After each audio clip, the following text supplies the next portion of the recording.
You are now watching SWSHEnergy PTCG. Let's get it! Yo, what's poppin' YouTube? Welcome back to SWSHEnergy PTCG. I'm SWSHEnergy, and in this video series, I cover the top 10 best decks for a particular moment in time. In this one, we're going to be going over the best decks for March 2021. So this format being Team Up to Shining Fates, I'm going to showcase the best 10 decks, including my own personal lists. This is my personal ranking based off my personal testing and other things that I've gathered, such as events results, dyno data, a bunch of cool stuff going on there. So these lists are going to be tournament ready, the best decks you possibly could play. So if you don't have necessarily all the cards for the number 1 deck, pick the number 2 deck, etc., and find one of these decks that meets your playstyle. All of these are competitively viable. Some of them include some of the new Shining Fates cards, so be sure to check that out. I'm only going to be able to include the top 5 or so decks in the description below, just due to the space that we got there, but you could always screenshot or take a picture or however you want to do from the video and from the decks in this video. If you're looking for any of the cards in this video, go to PTCGOstore.com, plug in code ZLASAGE5 to save 5% on your next order of codes for any of these decks or anything else you're looking for. Alright, let's jump into our number 10 spot.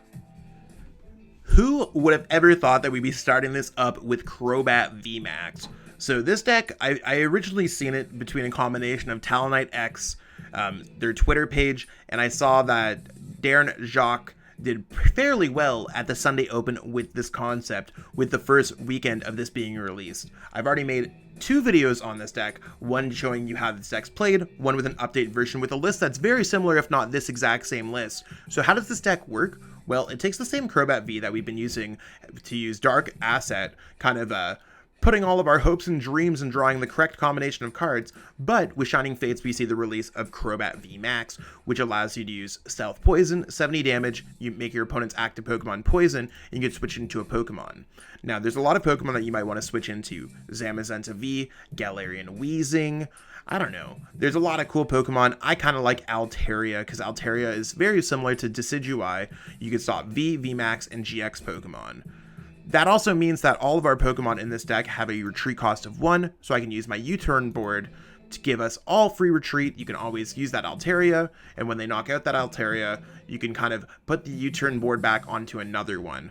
The whole goal of this deck is very similar to Decidueye Obstagoon, where you're going to try to isolate your opponent's threats that can get through Altaria. Once you isolate those threats, you should be able to win the game.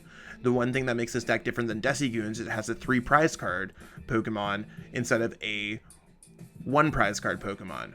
Now, the Pokemon you're attacking with is always hiding on the bench, so there are some differences here, and that's why I've included on the list. I think there's actually some viable options to go with here. I think that with extra space, you can have cards like Crushing Hammer, you got Lily's Pokédoll, you can even use Giovanni's Exile to discard your Pokemon. You got more disruption options in this deck with the reset stamps, Marnie's, Crushing Hammers, all that good stuff. So I really do like how this deck plays out. It might not be the most consistent deck in the world. You might think it might be a little bit more consistent with 4 Crobat Vs, but this deck can be a jumbled up mess at times.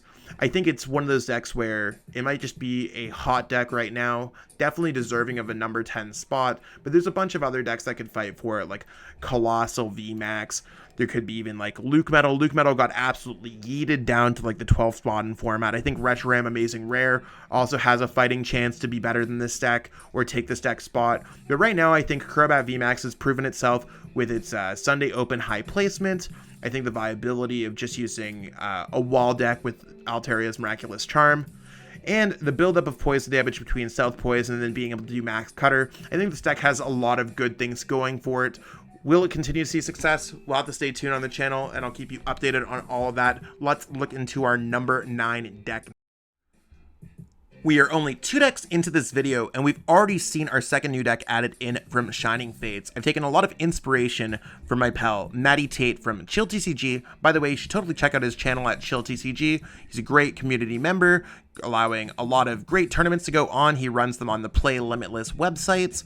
And I mean, overall, really good guy, really great friend of mine. So he recently put out a deck list video for this deck, and basically it relies on using Ditto V's V transformation to transform in between a bunch of these Pokemon in your discard pile. You have Galarian Surfetch V and Rhyperior V to counter both Pikachu and Zekrom Gx and Eternatus V-Max, so fighting type weak decks. You could always swap into a Talonflame V to get off a big attack after a Welder, and you can use Milotic V against Pokemon that have water weakness like Centiskorch V-Max. Indeedee V is strong against Mewtwo and Mew GX. Aegislash V is strong against Altaria and Decigoons. And Cramorant V can snipe, Double V can hit for a lot of damage. Volcanion can power things up. You can see the kind of how the point is. You can swap in between these Pokemon, and it uses Aurora Energy to get everything powered up very quickly. So I think it's really cool how this deck works, using Welder, Aurora Energy, copying all these different Pokemon's attacks from the discard pile, swapping in between them, and really just getting set up overall here. This deck falls a little bit short because decks like this can end up being a little bit clunky. You might be like, oh, I missed an energy, or oh, I have the wrong attacker prized, or oh, my opponent got a Crushing Hammerheads, or Marnie reset stamp me out of the win. That's really where this deck can fall a little bit. However, it does show a lot of promise in this format. And I do like the inclusion that I have of the Celebi. So here, Celebi using Shining Fates to look at the top 6 cards of your deck. You could reveal an energy card you find there, which could be an Aurora Energy, and swap in between. So if you're using a Switch, you can switch Air Balloon into Celebi to get that last Aurora Energy, which makes this deck quite viable if you ask me. Will we see this deck move up? I'm not sure. We've kind of seen decks like this before, such as Mewtwo Welder, and then we've seen Lightning Mewtwo, and then we've even seen the Welder box decks in the past. They see success here and there, often just a flash in the pan, so we'll see if this one's a little bit more than that or not, but right now it seems viable enough to give it a try. I would have no problem playing this at any of the PTCGO events that we have on the Play Limitless website. So I don't know. I plan on making a video on the channel for this deck really soon, so stay tuned for that. And let's see what we have for our number 8 spot. So here we are. It's a fan favorite. We got Mad Party. For those of you who've liked Lost March, Night March, all of these other things, Mad Party is the spiritual successor to all that and above. How does this deck work? Well, you take Pokemon such as Bunnelby and Poltegeist to attack with their Mad Party attack. You don't attack with the Dene GX or Galarian Mr. Rime because they all cost more than 2 colorless energies. So what does Mad Party do? Well, it does 20 damage for each Pokemon in your discard pile that has the Mad Party attack. You have 4 copies of Bunnelby, 4 copies of Dedenne, 4 copies of Poltegeist, and 4 copies of Galarian Mr. Rime. They all have Mad Party, so as a single prize card deck, you can hit for a massive amount of damage. And I mean, on this screen, it shows you all the cards from the original set, but they recently just printed all these cards as promos for Shining Fates, and they also printed the shiny versions in the set, so you could definitely bling this deck out however you like and customize it with some really cool art. Well, so you just have a bunch of cards in this deck, such as the Dene GX, Poltegeist's T-Break, Electromagnetic Radar, Gray Catcher Quick Ball, and Professors Research, so that you could discard Mad Party Pokemon, draw into other Mad Party Pokemon to attack with, and the special energies that you need to do massive amounts of damage. If you have Pokemon like the Dene GX and Crobat V on your bench, you can discard them with Giovanni's Exile, as long as they don't have damage counters on them. So get them discarded before they get those Goon Pings on them or any damage spread with like a Mew. But this deck is pretty cool. I mean, it kind of falls true to the roots of a single prize card deck. Again, there are some inconsistent aspects about this deck. It does suffer from a poor ADP matchup. It does suffer from a poor Luke Metal matchup. It does suffer from a poor Eternatus matchup. So there are some issues with this deck in general, but it is super fun to play. For the most part, it is fairly budgeted so long as you're able to find a couple trainer toolkits. I mean, there's even the Crobat V promo, so it's a little bit cheaper than it has been to play the deck than before. In general, it's just cool. So, lower place on the list, definitely a top 10 deck in format. Will we see this deck get another Mad Party attacker in the next couple sets? Quite possible. We've seen it before with Lost March. Is it something that I think this deck is absolutely broken? No, I think this deck has its own inconsistency issues. I think that this deck is, like I said, it's fun to play, not the most competitive deck, but it is top 10 competitive. So if you have the cards to play this deck, it is a good choice to play in some events. More or less, it's going to be a metagame call. So be sure to check it out. Here we are, the fabled Chrysephelon, Tempozard, Fire Toolbox, Welder and Friends, whatever you want to call this deck. And I mean, my opinion is let's call it Chrysephelon, because I think that's what Andrew Hedrick and all of his testing partners call the deck. So let's give it like kind of an honor kind of system to the person who created the deck and worked really hard on the deck. Let's go with the name that they chose. They probably know a thing about the deck, but this deck kind of functions similar to a Chrysephelon deck, but it adds a whole bunch of different variety of elements that make it better. It improves the deck. So you have access to Reshiram and Charizard GX, so that you can use Double Blaze GX for a lot of damage. Similar to when you're playing Centiskorch VMAX and you want to just run over a Pikarom, you can go Double Blaze GX 200 on a Bolton V, Flare Strike plus a Galarian Zigzagoon for a knockout on a Pikarom, and kind of chase through games. You can also use Cramorant V to snipe things, or set up knockouts in the case of Eternatus VMAX, where you can do 160 and then follow up the rest of the damage with the Double Blaze GX. Chrysephelon falls for everything in between, to be able to use Fireball Circus for a bunch of damage whenever you need to hit those OHKOs. The deck functions off of Welder, like most other fire decks, so that you could build up multiple energies per turn. And then you have a base of Giant Hearth, a bunch of fire energies. This one has an Aura Quarry to draw some more cards. Most Welder decks do play Jirachi, so you can Stellar Wish to draw cards out of your hand, grab some trainer cards. This deck is, it really rewards players who are exceptionally strong at sequencing their plays and playing cards in the correct order, and it punishes players who do not. However, the issue with this deck is it is a Welder-based deck, which means it can be inconsistent at times, because as I've said before, and I've been saying for a while, Welder is literally hop that attaches energies.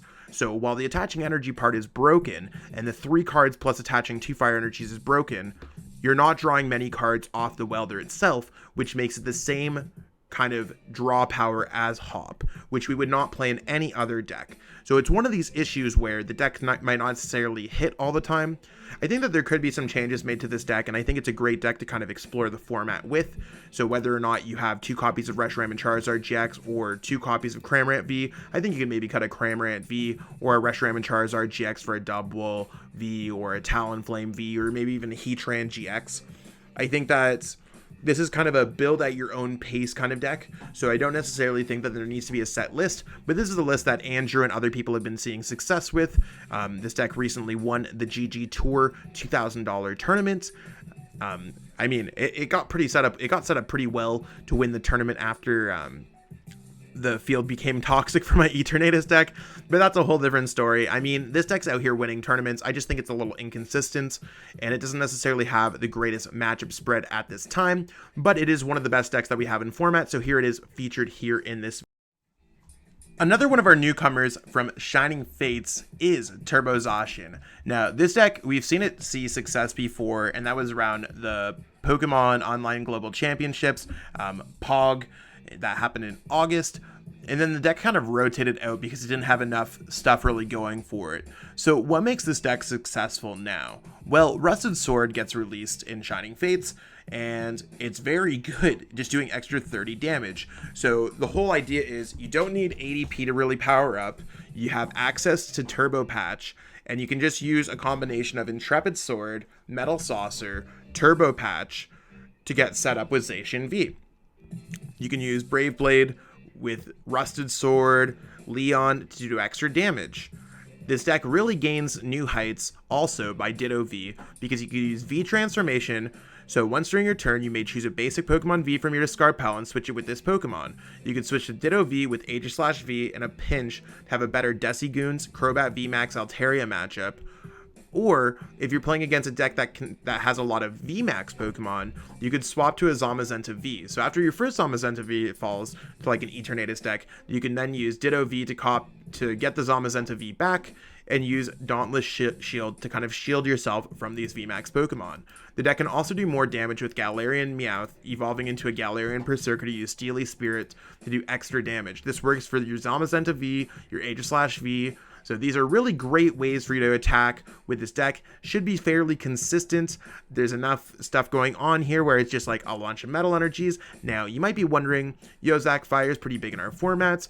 Where are the coating metal energies? I kind of at a point where, as a Centiskorch player, for example, if I play against a deck that has coating metal energies, I feel like I'm favored. Sure, the matchup might go from 90 or 85-15 to a 70-30, but it really doesn't matter most of the time. I think it goes a lot with like the players who are playing correctly. A lot of it goes, I don't know. It's one of those things where I don't think they're absolutely necessary at this time because you're probably going to lose anyways. This deck plays out very similar to ADP-Zacian, and it's just really powering up Pokemon and attacking with them. Not much else of a strategy, just choosing the correct Pokemon between Aegislash, Zamazenta, Zacian to attack with, and then powering them up correctly with, or doing enough damage modifiers with Galarian, Berserker, Leon, and Rusted Sword. So, will we need ADP? Only time will tell. I think ADP-Zacian still has a better match against a lot of decks. Like if you hit a Mad Party, for example, this deck would most likely instantly lose because you're not drawing double prize cards against a single prize card deck. Whereas ADP-Zacian can often pull out wins out of nowhere because of that exact reason. So I think that's why this deck is a little bit lower placed on the list, but we'll see exactly how this deck performs throughout March and see if it's going to make our next list a little bit higher. We'll see exactly if it even makes next list. We'll have to figure out a little bit more, but right now I think it's comfortable at number 6. Here we go. We went with a deck that I quite often considered the best deck in format, and we've moved it all the way from like the number 1, number 2, number 3 spots all the way down to number 5. Only it's crazy how time can change something. I actually won the Players' Cup 2 completely with Pikachu and Zekrom Gx, and now with Shining Fates, a lot of it's just been kind of placed out of the metagame. It's a little bit in a poor position, so not that it's bad, it's just a lot of increased competition. So for those of you who don't understand what Pikarom does, or if you're new to the channel or something like that, I'll explain it. Pikachu Zekrom Gx gets set up by using Bolton V. You electrify, attach energies to your Pokemon. You can use Mewtwo and Mew to copy either Pikachu, Zekrom, Raichu, Alolan Raichu, and or Dedenne GX. This gives you more options than just attacking with a Pikarom or a Raichu, Alolan Raichu. So in any case where you're not playing against a deck that would shut off Perfection or that would have weakness against Mewtwo and Mew, Mewtwo and Mew is just better because it adds more HP, more attack options, and that's really what my group of Gabriel Smart, Caleb Rogerson, and Daniel Altavilla really came up for the Players' Cup 2. So, Mewtwo and Mew, powering it up, you can then use Copy Full Blitz, power up other Pokemon, you can use Tandem Shock, and basically the goal of this deck is to throw things at your opponent. Throw the threat of using Tag Bolt GX to snipe, knock out their active, knock out their bench. Use Tandem Shock to paralyze your opponent with a copy of Marnie or a Reset Stamp, and then Crushing Hammer to rip their energies away. The deck has a lot of cool things, and you can get quite often attack for a large Bolt Storm. So there's a lot of options. This deck is likely the hardest deck to play in the entire format, but it does have some things that are going against it lately. The biggest things are Rusted Sword was printed, which means that Turbozassian now has a reliable way to knock out Pikachu and Zekrom GX. ADP-Zacian has a much better chance of just knocking out the active instead of going boss. It could just go attach a Rusted Sword, knock out the active game, which makes it a little bit more difficult for this deck to be successful. It also has increased competitions by SWSHEnergy VMAX, which, as we're discovering, the matchup is not as easy for Pikarom as we once thought it was, as SWSHEnergy VMAX decks have evolved. And of course, Eternatus VMAX, even if with the double yell grunts, if it goes second and just gets Power Accelerator off, usually it has a better chance to win than the Pikarom deck. So the Pikarom deck has to perform against a lot of the top decks right now. It's able to perform well against other decks below it, but even if you hit like something like Decigoons or a Crowbat V-Max, you can quite often just lose the game before the game even starts. Your only option is to attack with Tapu Koko Prism Star. So the metagame's a little bit hostile for Pikarom to succeed in, but it does have some strong matchups within the lower tier list, so that's why it's placed about in the middle. It's seen a lot of success. This deck never really stops. We'll have to see exactly if it changes positions once Battle Styles is released later this month, but we'll have to cross that bridge when we get there. We're finally getting up there to the top decks, and here at number 4, we're going in with Decidueye Obstagoon. So, for those of you who don't know what Decigoons does, the goal is to basically use Decidueye's Deep Forest Camo to stop your opponent's VMAX and GX Pokemon from doing damage. So, you want to isolate your opponent's Pokemon by attacking them with Splitting Arrow, attacking with Mew Psy Power, that can get through Deep Forest Camo. Now, in a case where the Pokemon that can get through Deep Forest Camo, or you can completely lock your opponent out of the game with a certain Pokemon, you can use Galarian Zigzagoon and attack with Obstruct, and that prevents all damage done to that Pokemon by attacks from basic Pokemon. So, if you're playing against like a Chrysephelon deck, a Chrysephelon would have no problem going through Decidueye. But after they get through the Reshiram and Charizard GX's Double Blaze GX for 6 energies, you can kind of finish the game off with Galarian Zigzagoon. A deck like this works really well by you not overbenching. It works well by you using Scoop Up Net to take other threats off the board so your opponent can't take easy prize cards. And there's a lot of tricky cards available in this deck. The deck plays Marnie, the deck plays Bosss Orders to bring up whatever you like. The deck even plays a copy of Apom, so if your opponent's hand gets too big, you could always yank out cards and randomly discard cards out of nowhere. You could also try to hit some Pokemon with Wind Shard because the deck plays 4 copies of Bird Keeper, so you could always Wind Shard snipe something on your opponent's bench that might be able to attack a Decidueye or just draw some prize cards.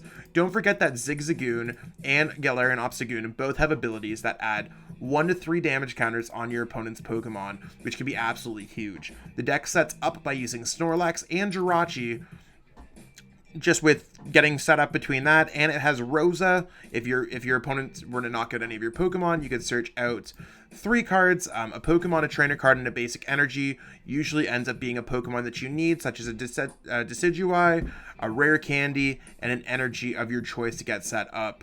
I mean, this deck is heavily based off, if not the exact same list, that K-Quim used to win the Chill TCG Invitationals that happened about a week ago, inspired by Zach Coop's list, who came second with it. So, I mean, they both play the same deck. I think Zach Cooper made the list, if I remember correctly, but overall, they really kind of reinvented how to play Decigoons, and a lot of it's based off of the GG Tour results of Aiden Cuss and Jake Santiago, who did very well coming second in top 4 at that event. So I mean, Decigoons has been popping up. The deck just works as a wall with Decidueye and or Obstagoon and isolating threats. It can be difficult to play when you need to play against a matchup that you just can't necessarily wall, such as Decigoon's Mirror or Baby Chrysephelon. I think this deck is super awesome, and it's making a bit of a comeback. Now, the issue is, with it making a bit of a comeback, it's probably going to go down a little bit, so it might be placed a little bit too high on this list now, but for the early March, all that I can predict is that this deck is going to be popping up a little bit more, seeing a little bit more success, and I did post a video on my channel recently of this deck, so if you want to learn a few tips and tricks to play it, check it out. You can also check out the grand finals match between Zach Cooper and K-Quim on the Chill TCG channel, so check that out and give Maddie some support while you're at it. For our number 3 spot, we got Centiskorch V-Max. Centiskorch V-Max is the deck that I took from the Players' Cup 2. I was able to go 7-0 in the North America qualifying bracket, which eventually allowed me to enter into the top 16 global players. I also took it for the Players' Cup 3 and earned most of my tournament rep. Why is it placed number 3? Well, just due to it's kind of an increased viability of other decks, ADPization, gaining a few tricks with Rusted Sword. Don't want to spoil anything, but if you haven't seen it yet, it's probably within the next couple decks. And really, this deck is a little bit inconsistent at times. You got to think of it, a card like Welder is literally Hop, a card that draws 3 cards, but it has Energy Acceleration. Now, the Energy Acceleration makes it one of the best cards available in our entire game, but you are running a deck off a deck. You are trying to draw cards 3 at a time, which can make this deck clunky at times. So my whole thought process here is that Centiskorch VMAX is literally probably the best deck. It just doesn't get its chance to shine fairly, proving its success more in a lot of amount of games. Like when the Players qualify, if you have 50 keys, the deck will shine more often than not. If you're playing in a best of 3 tournament, the deck will shine more often than not. How does this deck work? Well, you have Volcanion, which you can use Flare Starter. So this deck mostly wants to go second, use Flare Starter, and then power up a Centiskorch V. Then you want to evolve in the Centiskorch V Max, use cards like Welder to power up energy onto it, so you do a lot of damage. If you need to snipe something on your opponent's bench, or if you need to draw cards, Beak Catch can be amazing. There's also Reshiram and Charizard GX if you need to go aggressive against something that you can get a knockout against, such as a Bolton V when you're playing against Pikarom. Double Blaze GX can do a lot of damage, and Flare Strike with a Galarian Zigzagoon can knock out a Pikarom, and you can steal games, kind of roll them from there. The deck has a few tricks up its sleeve, such as Reset Stamp to kind of reset the game a little bit, Great Catcher to bring things up, and of course Bosss Orders when you need them. SWSHEnergy VMAX is really great because you don't really need too much to get it going. It self-accelerates energies and can kind of just like run away with games. Your opponent rarely can ever one-shot it, so that means that you could always get a Gmax and Inferno, build up the energy, and two-shot anything with a Reset Stamp to kind of just jump back. The deck is fairly, like, I think it's fairly well positioned going forward. Really one of my top picks for upcoming major events such as the GG Tour, Chill TCG events, and I might experiment a little bit with it on the channel. I'm not sold on the Jirachi package for this deck. I know I have a lot of people who have asked me, like, what do you feel about the Silvally version, Zach? I think the Silvally version's, like, okay. Not as strong as the Jirachi version, but I think I'm going to experiment with a Pokegear version, or maybe even a Pokegear Jirachi version, just to make the deck a little bit more consistent. I know that I played a Pokegear version before, and I switched to the Jirachi version. I don't think it's as consistent as it was before. So I got to experiment with it a little bit more coming up, but this deck is really good. Pick up some of the cards. I know they've just reprinted some cards in Shining Fates, so if you're missing any cards, they kind of came back as the shiny versions, and I mean, it's only like 2 packs for a SWSHEnergy V, 3 packs or 4 packs for a SWSHEnergy VMAX. Nothing too crazy, so go to PTCGO store, pick up some codes. You can build this deck in no time. For our number 2 spot, we got ADPization. Now, this is a deck that's been popping off for a minute now, and I mean, a lot of people have considered this the best deck in format. I've been on the record in saying that this is in consideration for one of the best decks of all time, and this is really no different at all when it comes to it. Basically, this deck, I was placing it comfortably within the top 5 decks before Shining Fates, but what Shining Fates really brought to this deck was Rusted Sword. So Rusted Sword does an extra 30 more damage when you have it attached to a Zacian V. So that's allowing you to do 260 damage. But with ADPization, you could do 290 damage with its Altered Creation GX attack. And with the one of Leon, you could do 320 damage, which is enough to knock out a SWSHEnergy VMAX. For those of you who are new to the game and don't know what ADPization is, go to your local store, go to PTCGO store, pick up a Zacian V League Battle deck. That'd be a great place for you to start off in the game. First and foremost, you can use code ZELASAGE5 to stretch that discount.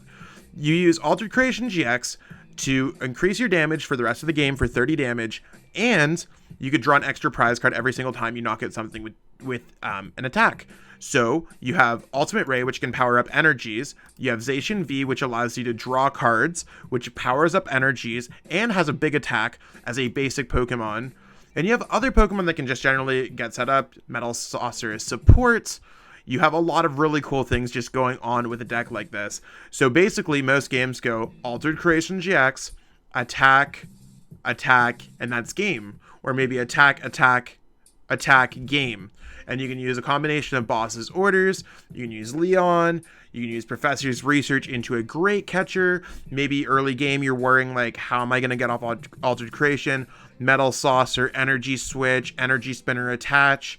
You could even bring down Pokemon that your opponent might be hiding in their hand, such as Dedenne GX Crobat V with Mawile GX. Aegislash-V allows you to get through Decigoons.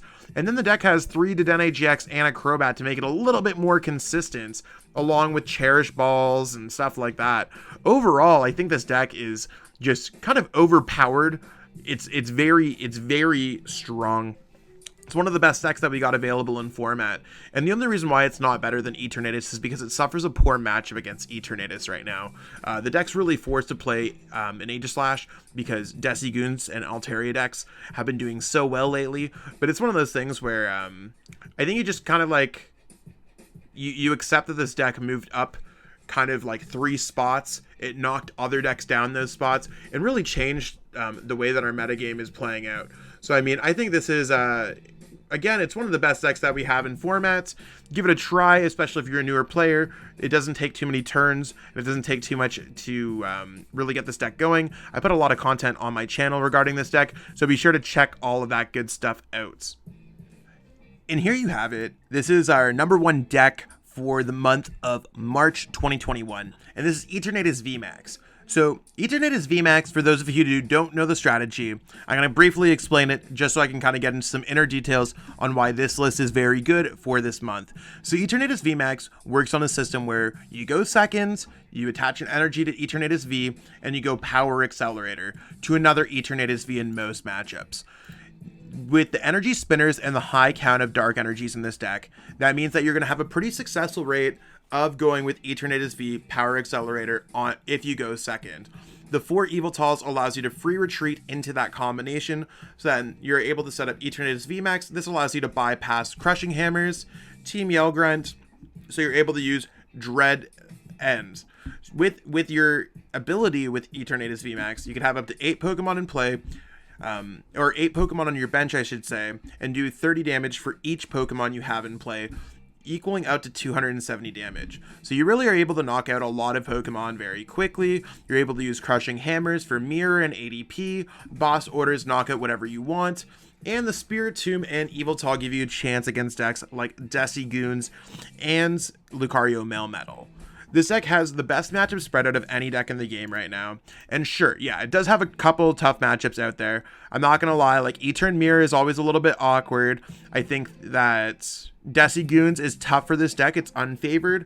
And I think that Luke Metal is tough for this deck, it's unfavored. Beyond that, everything else for this deck is slightly favorable, extremely favorable, or even at worst. So it's one of those things where this deck has a lot of great matchups. It's easy to put together because now you could pick up the Eternatus V-Max box. You could pick up the Crobat V-Tins or box or whatever it's called. And basically have a fully functional deck based from just picking up a few promo cards. So this deck went from being one of the most expensive decks in formats, especially with the Crobat Vs, to now being somewhat affordable. So it's gonna be good. The metagame shifting with Shining Fates is gonna make ADP a little bit better. It's gonna make Scorch a little bit worse. Things like that. I think it's really Eternatus V-Max will eventually end up being well positioned as the best deck in formats.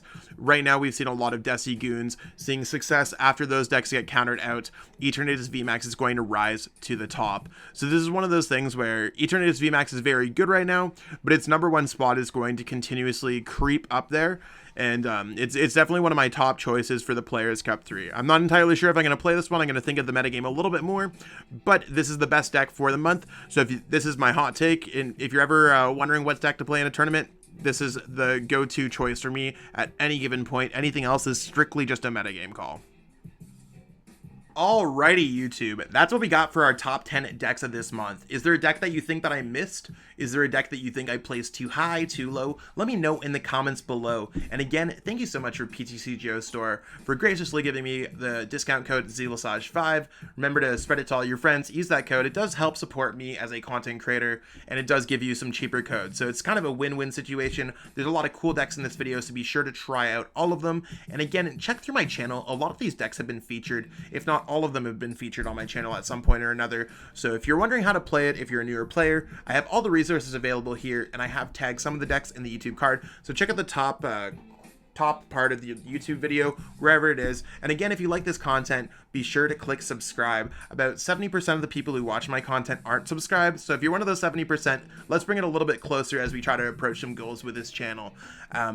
There's the top 5 lists in the description below. I can only fit 5 or so. I might even have to minus out to the top 4 just because of the amount of characters in the description. But you can always screenshot the deck and manually enter it in. So I'm sorry about that, but it's YouTube's limitations. I've tried my best, and a lot of these are my own personal lists. Thank you so much for watching. Stay tuned for next month's video, and we got a whole bunch of great content happening on the channel. I'm kind of really inspired to make a lot of content after hitting the 1,000 subscribers about a week or 2 ago. So let's just ride this one all the way to the top, and I'll see y'all real soon. Peace out. Thank you so much for watching and supporting the channel. If you haven't already, it'd mean the world to me if you could subscribe to help support me as a content creator. Thanks again, and have yourself a great one.